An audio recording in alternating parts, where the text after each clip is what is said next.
Hi everyone, my name is Rachel and welcome to the French Seams. Thank you very much for joining me for today's video. This is a roundup of everything I got made up in July 2025. So June was an absolute bumper month. July seems much quieter in comparison. I do love making these makes vlogs, putting everything together in one place, and I do have a playlist which I'll link up here and down below of all my makes throughout the years. So shall we get started? I have broken them into categories, into chapters, which I'll put below so you can skip ahead to whichever one you're interested in. So shall we get started on accessories or bags? And I made 3 bags in July and they're all the same pattern and I had so much fun making these. This is the Adam Sew's Acorn backpack, which I wanted to make for the longest time, and here it is. So this one is for baby French seams because he has a frog zip on his. It's a fabulous quilted backpack. I just love it. It's got a fully quilted front pocket, then it's got a double zip at the top. The inside is fully bound and fully lined, and then it's got a lovely zip pocket in here as well, which is really nice. Then at the back it's got these lovely little anchors for the great straps, which again are fully quilted, the lovely sharks on the background. The sharks are from Rainbow Fabrics and the brick fabric is from the Crafty Studio. It's just a fabulous pattern. All the little zip bits is all bound here as well. It's all super neat, and there's a little anchor here as well. It's just fabulous. I absolutely love this pattern. They've been using them loads. We've been traveling with them. They've been brought on planes. They're just really great. So this is baby French seams one. Then older French seams has one as well. The way you tell the difference is that his has light blue straps and he has a rabbit on his zip pull. The zip pulls are really fun. They're both from Studio 77. The zips as well are from Crafty Studio as well. These lovely rainbow zips, which are really nice. It's really roomy, really big. It's got a fabulous zip pocket at the back as well. They're just really fun to do. I did do 2 at a time, and I think the batch sewing really helped. But once you get the techniques, it's really good fun. The shoulder straps are lovely and comfortable, lovely and wide. It's just a really fun pattern. So not to be left behind, I knew that I wanted to make one for myself as well. And here is mine. So it's basically the acorn shape here is 1.5 the boys' ones. There's the ones that comes in the pattern. So basically I scaled mine up. We went away for the weekend. I brought mine, the boys brought theirs. It was perfect for a little overnight bag. Absolutely brilliant. It's totally hands-free, and of course you can spot them a mile away, which is great. So again, for mine, it's got the lovely quilted front. I've put Always Crafting here, which is a Specky Seamstress label. I've got a little coffee cup, again Studio 77. Again, the full quilted front pocket, which is wonderful. The double zip on top. Then if I open this up, I'll show you the inside of mine is the sharks again, and I put Spotty on the inside of the zip pocket. So it's a full, where's the zip here? So full zip pocket on the inside, which is really great. It's all fully bound on the inside, so it's easier to show you on mine. I did all lovely kind of gingham binding, so you can see the inside is all fully bound as well. I've got sunshine in a pocket patch here, so all fully bound. I didn't alter the shoulder straps, they're the perfect size, and for mine I used red. So all the hardware is from Quilt Yarn Stitch, and of course I'll link everything down below as always, but delighted with these. And once I'd made 2 of them at a time, doing one more was just an absolute pleasure. I loved doing it. It was so much fun. So wonderful pattern from Adam. I will link down below Adam's shop where you can find all his bag patterns. They're wonderful. So that was the first category. Second category is trousers, but it kind of morphs into the third categories, which is Co-ord sets. So my trousers that I made up in July were the sepia trousers, and this is a pattern by Closet Core Patterns. I was very lucky enough to win this in a challenge recently. I won it in the Sew Skin Summer Challenge hosted by the lovely Lucy, the sewing gardener, and I had previously made up a toile. I made shorts, but then I knew I wanted to make the trousers. So these are the trousers in the most fun stripy candy fabric from the Crafty Studio. I put in the 2 front pockets here on the cross grain because I didn't want to pattern match, and then I put in the back pockets, and then it's got this lovely paper bag waistline, and I did the barrel length version.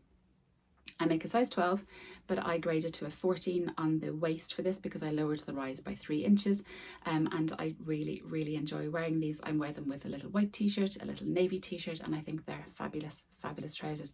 The instructions are just brilliant. They really are. As with all Closet Core patterns, I really enjoyed making these, so I will pop in pictures of me wearing them here hopefully.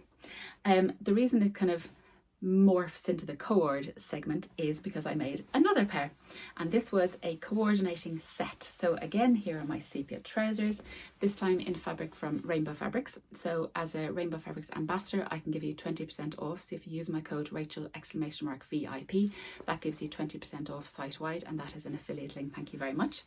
When they showed this fabric, I thought this would be perfect for a Co-ord. So these are the trousers, exactly the same as before, but I graded out to a 16 on the hips to give an extra kind of paper bag-esque view here, which I really enjoy. I just did the one pocket here. I didn't think two were necessarily necessary, but I did do the back pockets, and I've got the most wonderful label here. Did somebody say chips? That's a Cozy Club handmade little seagull label. And I did the barrel leg version again, and I absolutely love these. I've been wearing them loads. The coordinating bit comes in the form of a Gilbert shirt, and this is the Helen's Closet Gilbert shirt. The only difference I made was I didn't put in buttons or buttonholes, and I levelled off the hem, sorry about that, put my teeth back in. I didn't put the tie on the bottom, so it looks very nice as a coordinating set. I'm just going to wear it open with a nice coloured t-shirt on the inside. I think it looks really nice. For this one, I popped in a label. It says, sew it, wear it, love it. I got that from the lovely Lucy, the sewing gardener again. This is a fabulous pattern. Helen's Closet patterns are just wonderful anyway. It's got a beautiful burrito yoke, but then all of this is fully enclosed with this kind of placket detail going down the front. It's a fabulous construction. I think I make a size 10 in this, I believe. If I'm incorrect, I'll link it below. And I think I add about an inch to the length, and then I reduce the length of the sleeves as well, and I just love the fit. This is my third version of the Gilbert. I think it's a fabulous pattern. It comes together pretty quickly, but it's just got a beautiful construction, and it's just so neat and tidy on the inside. I never mind showing off the inside of my Helen's Closet makes because they're all so beautifully made. So this is my coordinating set, which is really good fun. And I should have said that was to do with the challenge that was running throughout July, which was the Sew Together for Summer Challenge, which was hosted by the lovely Jen from Jen Leg and Susie from Sewing in Spain. So thank you ladies for that. It was great fun. That was my first Co-ord set, and I do not think it is my last. The next section is dresses. First of all, what I'm wearing, this is the Closet Core LED dress, another Closet Core pattern. I'll pop in a picture of me wearing it here. It's in beautiful blueberry fabric from Dreesenstoffen.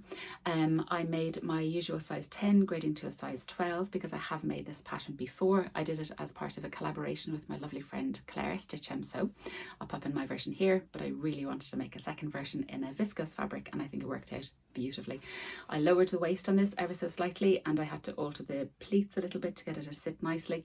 But it's just a beautiful pattern and a beautiful dress. I did view A with the short sleeves, and it's midi length, and the fit is just really good, and it's such a swooshy summer wrap dress. It's really nice. I do my usual alteration to a pocket pattern piece. It comes with patch pockets, but I put in side seam pockets and I lengthen them up so they meet the waistline. I will pop in my Friday sews up here where I show you how you can do that to any inseam pocket. I think it's marvelous and really helps, and these are great pockets, and you have to have a pocket in a dress, don't you, realistically? The next dress I made is the Betty dress, and this is an oldie but a goodie from Sew Over It, and it is in this most incredible fabric from Rainbow Fabrics. It's a cotton poplin, and it is just spectacular. It's the most glorious summer print. It's just fabulous. I've made the Betty a good few times. It's an oldish pattern, but I knew that this would show off the print beautifully. It does have bust darts, and then it has back darts, and it does have an invisible back zip, but I did pretty good on my invisible zip here. The front, this fabric being a cotton poplin, was quite narrow, so I did have to cut the front piece in two, but I don't think you can see my join. It's there, but I think I did pretty good pattern matching. It has an all-in-one facing, which is a lovely method, so it means all the shoulders are all enclosed. It gives a really nice finish. It's a beautiful fitted bodice, and then a full circle skirt, so the possibilities for twirling in the skirt are just fabulous, and it shows off all the beautiful print. I think I make a size 10 in this as well, maybe grading to a size 12 at the hips, and I think I add about an inch to the waist. But yeah, I love this dress, and it's perfect for a sunny summer's day. So that was my dress category. Last up is a little bit of knitting that I did, and I finished a pair of socks. I don't think these were started in July, I think these were started in June, but I got them finished in July. And these are the Brenda toe-up sock, and I think they came out pretty well. So I'd made this pattern before, but I was keen to try it in a self-striping.